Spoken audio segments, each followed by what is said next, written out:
Hey guys, welcome back with a new one. Just a really quick introduction. I'm going to show you how to make a pull-up bar. You sick of those ones that you hang on your door frame and they just break. You wanted something a little more permanent, a little bit more sturdy, because you want to get a swole back and just get better at it, because you can only do like 2 or 3 and then you have to go to the gym to practice them. You just want some place to practice grease in the groove pull-ups. Well, this is how I did it for under $500. But $500 is expensive. While that may be true, this is a quality pull-up bar, and you get what you pay for. So let's build it together. So I got this pull-up bar online. It's got varying grip widths and it's powder coated, so it will last outside. Onto the hardware store. Now the wood I got was 100 by 100 millimeters, 3 meters long, 2 of them. I reckon this will do the trick. 100 mil post, gives a bit more fat. Needs 6 of these. Might get some of these to hold it in place.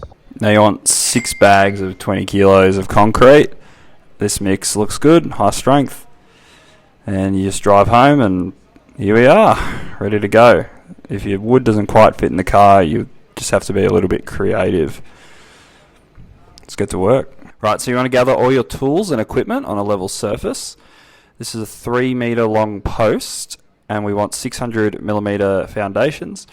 So it's going to be 2.4 meters off the ground. You want to mark with a texter and drill the holes for the bar out on the surface. Just digging a little bit back from the shed so I don't hit my back when I put this thing in. Let's get digging. So yeah, you want to mark out with the tape measure the distance away from the shed. It doesn't quite matter measuring out the second hole now, but you will be measuring that out later once you've dug the first hole, and you can get the measurement from the center of the hole. Now, because I'm a pleb and don't know how to dig, I broke the shovel. It's not ideal. Let's see if they will give me a new one. Probably. Okay, so you don't want to fully bolt this thing on. You kind of want a little bit of range of motion. So you only put one top bolt in so you can swing the bar around and it can be a little bit more free when you put the post in the ground. Now, tighten it up, not super tight, but reasonably tight. And you want it to be level and measured out so we can put it in. Make sure the second hole is measured out at the correct distance and staked out.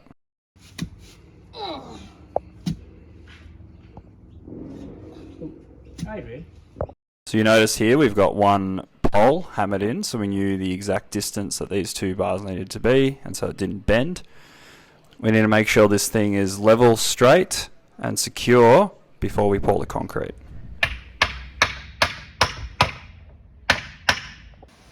Alright, thought we might recommence work in the morning.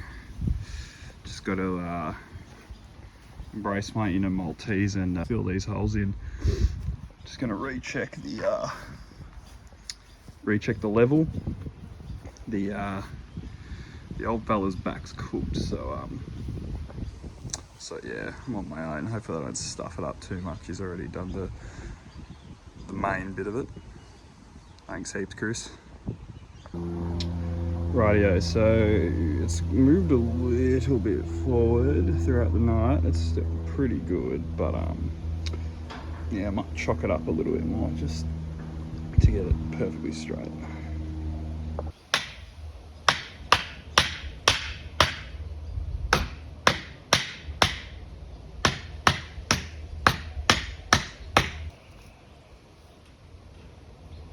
Right, so when you go to mix the concrete, just follow the package instructions. Be really careful when you're lifting this because it's kind of heavy. You want to measure out the water in like we've got a jug here. And yeah, you just want to pour it in little batches just so you can mix it and get it evenly. You probably won't need as much water as what the packet instructions say. Just until it looks like it's come together and it's an easy, homogeneous mixture, then you can be ready to pour it into the hole. Now, some people say that concrete rots wood. Maybe that's the case. I'm not a fancy, but look, I reckon she'll be right. I reckon it'll be strong enough, and yeah, she'll be right. If not, don't come at me, because yeah, I'm not a fence guy. I'm just an engineer. So what do I know about this stuff? Do not mix all bags of concrete at once. Just do 2 at a time. Pour it in at batches. Tamp it down. Make sure that it's nice and level.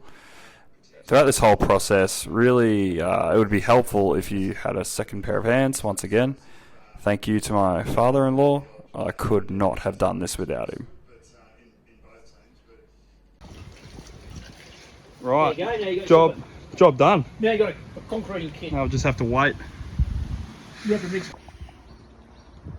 Now you see you had to swing it out of the way to get that middle hole drilled, so make sure you mark it out with a texter and then drill that. It's coming together quite nicely. Yo! Job done.